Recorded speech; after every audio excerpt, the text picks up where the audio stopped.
Welcome again. सो आप लोगों का सबसे पहले बहुत बहुत धन्यवाद कि आप लोगों ने इतने सारे विशेष दिए। मेरे फ्रेंड्स लोग टेलीग्राम्स में, इंस्टाग्राम में, व्हाट्सएप में बहुत से लोगों ने कॉन्ग्रेचुलेशन बोला, तो उन लोग के लिए बहुत बहुत धन्यवाद।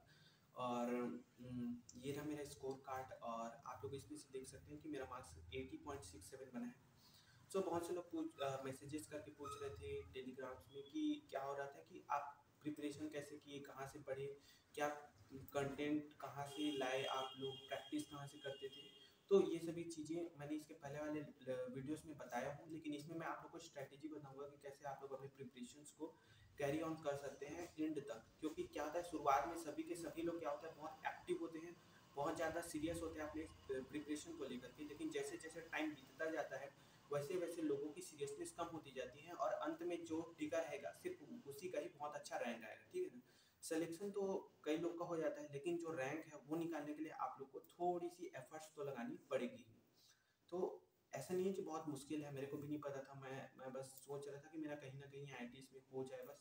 लेकिन अच्छा स्कोर आ गया। तो ऐसा है कि आप लोग को बेसिक जो चीज़ें हैं उसके ऊपर पहले फोकस करनी है। अभी क्या है, इनिशियल स्टेज है, अभी मार्च अप्रैल। तो आप लोग को अगर कहीं 2-4 महीने अगर आपने अपने बेसिक्स पे अगर टाइम दे सकते हो, कि आप 11th-12th का एनसीईआरटी अगर कहीं थोड़ा सा फोकस के साथ पढ़ सकते हो, तो आपके लिए काफ़ी हेल्पफुल होगा। क्योंकि आईआईटी जैम में भी ऐसे कम से कम 5-6 क्वेश्चन तो रहते हैं जो 12th बेसिस पे बन जाते हैं, काफ़ी ईजी रहते हैं। ठीक है ना।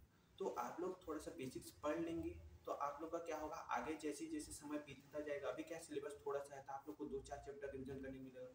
जब आप दिसंबर सितंबर में चले जाएंगे तो आप लोग को 9-9 चैप्टर पीछे रिविजन करना है, फिर आगे के चैप्टर्स करने हैं, फिर इधर प्रीवियस ईयर भी आप लोग को अच्छे से लगाना पड़ेगा। तो समय मैनेज करना तो आप लोग को सीखना ही पड़ेगा, क्योंकि समय मैनेज करोगे तभी आप लोग का क्या होगा कि आप लोग सीख पाओगे कि कैसे हम लोग कॉलेज को, प्रीवियस ईयर को, डीपीपीस को, क्वेश्चन प्रैक्टिस को कैसे हम लोग मैनेज कर पा रहे हैं। ठीक है। सो मेरा ये था कि मैं सुबह उठता था, तो जो मैं अपना शॉर्ट नोट्स बनाया था उसको देख लेता था, तो डेली एक चैप्टर रिवाइज हो जाता था मेरा। और उसके बाद कॉलेज जाता था, कॉलेज में अगर टाइम मिल गया तो कर लो, वरना कॉलेज में आप मस्ती कर जाते हो। ठीक है ना। क्योंकि घर में आके पढ़ने में तो थोड़ा सा इंजॉय कॉलेज में आप कर सकते हो। फिर घर आना है, घर आने के बाद आप लोग को लेक्चर करने हैं, लेक्चर करने के तुरंत बाद डीपीपीस करनी है, डीपीपीस की नहीं करना है। ठीक है। डीपीपीस करनी है, और उसके बाद आप लोग को क्या करना है, थोड़ा कॉलेज का भी पढ़ लेना, क्योंकि वहाँ भी थोड़ा मार्क्स रहेगा अच्छा, तो अच्छा रहेगा आप लोग को। बाकी प्राइम इम्पोर्टेंस यही होना चाहिए। और फिर तो यही है जो मैंने किया। फिर आगे आप लोग को क्या करना है कि जब चैप्टर्स पूरा कंप्लीट हो गए, जैसे मान लो एटॉमिक स्ट्रक्चर चल रहा है, एटॉमिक स्ट्रक्चर कंप्लीट हो गया, तो कंप्लीट होने के बाद उसको रिवाइज कर लोगे, तो आप लोग उसके शॉर्ट नोट्स बना लो, एटॉमिक स्ट्रक्चर के शॉर्ट नोट्स बना लो, और उसका प्रीवियस ईयर लगा के देख लो कि हाँ आप लोग का प्रीवियस ईयर में कैसा कैसा क्वेश्चन है। आप लोग को समझ में आना चाहिए कि कौन कौन से टॉपिक से क्वेश्चन आ रहे हैं। क्योंकि जैम में ऐसा होता है कि क्वेश्चन रिपीट नहीं होता, लेकिन कॉन्सेप्ट 110% प्रीवियस ईयर से रिपीट होते ही हैं। तो आईआईटी जैम कैसा है कि वहाँ का जो प्रीवियस ईयर है वो बहुत ज़्यादा इंपॉर्टेंस रखता है। आप लोग पिछले 2011 से आप लोग आगे का लगा सकते हो, आप लोग पहले का भी लगा सकते हो, बट मैं खुद सॉल्व करके देखूंगी 2005 टू 2010 जो के जो क्वेश्चंस है वो जनरली ज़्यादा रिलेवेंट नहीं है अभी के क्वेश्चन में। क्योंकि अभी 2018, 19, 20, 21, 22 इनके मैं क्वेश्चन देखा, तो थोड़ा सा क्या है कि अब लेवल अप हो गया है। तो पहले क्या है, थोड़ा कम लेवल का क्वेश्चन आते थे तो चल जाता था, अब क्या है थोड़ा अप लेवल का आता है। तो आप प्रैक्टिस के लिए आप लोग देख सकते हो, डेफिनेटली आप देख सकते हो। और हाँ, तो प्रीवियस ईयर तो आपको लगाना है, ये तो कंफर्म है। डीपीपी स्किप नहीं करनी है, डेली का डेली आपको रिवीजन करना है, और एग्जाम से 2-3 महीना पहले आप लोग को सिलेबस कंप्लीट करके रख लेना है कि बस हो गया, अब सिर्फ आपको रिवीजन और प्रैक्टिस, रिवीजन और प्रैक्टिस करना है। क्योंकि रैंक देखो, पढ़ते पूरे बच्चे हैं, आपके बैच में जितने भी बच्चे होंगे वो सभी पढ़ेंगे। मैं भी पढ़ता था लेक्चर्स को, लेक्चर अपलोड होता है तो सब बच्चे देखते हैं, जितने लोग बैच में इनरोल है सब लोग लेक्चर देखते हैं। लेकिन मार्क्स बहुत अच्छा किसी का आता है, किसी का नहीं आ पाता है। तो प्रॉब्लम कहाँ पर है कि लेक्चर वीडियो खत्म होने के बाद आप लोग क्या कर रहे हो, ये डिपेंड करता है आपके रैंक के ऊपर, आपके मार्क्स के ऊपर, कि अगर कहीं अगर कहीं लेक्चर खत्म हो गया उसके बाद आप अपना रिविजन कर रहे हो, नोट्स बना रहे हो, शॉर्ट नोट्स बना रहे हो, प्रीवियस ईयर कर रहे हो, या डीपीपी सॉल्व कर रहे हो, आप कुछ भी कर रहे हो, तो वो क्या करेगा, आपको बाकी लोगों से आगे लेके जाएगा, और वही आपके सिलेक्शन का कारण बनेगा। तो आप लोग को तो ये फोकस करके ही चलना है कि आप लोग को डीपीपी सॉल्व करनी ही है डेली का डेली। आप लोग को इसकी बिल्कुल भी नहीं करना है। चैप्टर खत्म होने के बाद आपको प्रीवियस ईयर सॉल्व करना ही है। आप लोग को ये आप अपने दिमाग में रख लीजिए। और आप लोग को रिवीजन करते ही रहना है, आप छोड़ेंगे नहीं, क्योंकि आप क्या होता है हम लोग क्या है शुरू से अभी क्या होगा 2 चैप्टर 5 चैप्टर्स कंप्लीट हुए हैं, तो आप इसको पढ़ेंगे फिर उसको छोड़ देंगे तो क्या होगा, फिर आगे क्या पढ़ने लग जाएंगे तो पीछे का भूल जाओगे। तो आप लोग को पीछे का थोड़ा रिवाइज करते चलना है, उसके लिए आप शॉर्ट नोट्स बना सकते हैं चैप्टर खत्म होने के बाद। तो क्या होगा लॉन्ग रिविजन करना थोड़ा मुश्किल हो जाता है, तो शॉर्ट रिविजन करोगे तो आगे का पढ़ते रहना और पीछे का रिविजन करते चलेंगे। तो ये चीज़ आप कर सकते हो।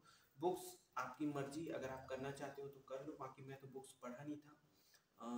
जो कराए गए थे हमारे बैच में उसी को पढ़ा था, और डीपीपीस लगाए थे, प्रीवियस ईयर लगाए थे, और रिवीजन मल्टीपल टाइम्स किए थे, और बस यही करके गया था और बस हो गया था सिलेक्शन। तो आप लोग को भी यही करना है, बहुत ज़्यादा आप ये नहीं करना है कि बहुत बड़ा एग्ज़ाम है, आप भी कर सकते हो, अपने आप के ऊपर भरोसा रखना है। आप लोग को रिवाइज करते रहना है, प्रीवियस ईयर करते रहना है, डीपीपीस करते रहना है, और देखिएगा कि आज जैसे जैसे समय बीतता जाएगा आप लोग के में कॉन्फिडेंस आता जाएगा और आप एक रिपीट कर जाएंगे। सो यही थी मेरी प्रिपरेशन स्ट्रेटजीज। और इसके अलावा मैं एक और वीडियोस अपलोड करूंगा जिसमें मैं बताऊंगा कि आईटी जैम के लिए कौन कौन से टॉपिक्स ज़्यादा इंपॉर्टेंट है, कौन कौन से टॉपिक्स को आप लोग को फोकस लेके पढ़ना है। जैसे आयनिक इक्विलिब्रियम है तो आयनिक इक्विलिब्रियम में बफर आपको पढ़ना ही पढ़ना है, क्योंकि पिछले लगभग 5-7 साल में लगभग 4 से 5 बार तो वहीं से क्वेश्चन आ जाता है कि पीएच कैलकुलेट करो, ठीक है। तो ये है, और जैसे उसमें सॉलिड स्टेट में एक्सरे डिफ्रैक्शन, ब्रैग्स लॉ वगैरह ये काफ़ी इंपॉर्टेंट है।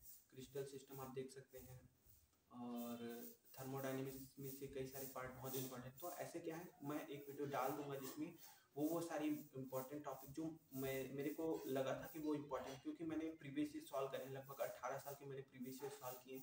तो उसके एक्सपीरियंस के बेसिस पर मैं एक वीडियो बनाऊंगा कि जिसमें आप लोग उन टॉपिक्स को थोड़ा इम्फेसाइज देके पढ़ना, बाकी आपको सिलेबस कंप्लीट करना है, क्योंकि जैम का सिलेबस ऐसा है कि उसमें सब तो कवर है। और जैम एग्जाम के क्वेश्चंस की ब्यूटी ये है कि उसमें फिजिकल, ऑर्गेनिक, इनऑर्गेनिक तीनों के सिलेबस इक्वली कवर किए जाते हैं। कुछ एग्जाम्स ऐसे होते हैं जिसमें ऑर्गेनिक बहुत पूछ देता है, कुछ एग्जाम्स ऐसे होते हैं जैसे टीफर में फिजिकल केमिस्ट्री के ज़्यादा क्वेश्चन आ जाते हैं, इनऑर्गेनिक बहुत कम आते हैं। तो ऐसा नहीं है जैम एग्जाम। जैम एग्जाम ऐसा है कि इसमें तीनों पोर्शन का अच्छा खासा वेटेज, मतलब कि इक्वल डिस्ट्रीब्यूशन करते हैं मार्क्स का। और तो आप लोग को पूरा सिलेबस अच्छे से कंप्लीट करना है, जो वीक पॉइंट है उसको अभी से आप थोड़ा सा देखते रहेंगे, अपना बेसिक स्ट्रॉन्ग करेंगे तो आप लोग का डेफिनेटली सिलेक्शन हो जाएगा और बहुत अच्छा रैंक आएगा आप लोग का। तो बेसिकली अपने आप के ऊपर भरोसा रखना है, और अगर कहीं कुछ क्वेरी हो, कुछ पूछना हो तो आप पूछ सकते हैं, कमेंट कर दीजिएगा, मैं एक और वीडियोस अपलोड कर दूंगा। सो तब तक के लिए bye bye and all the very best.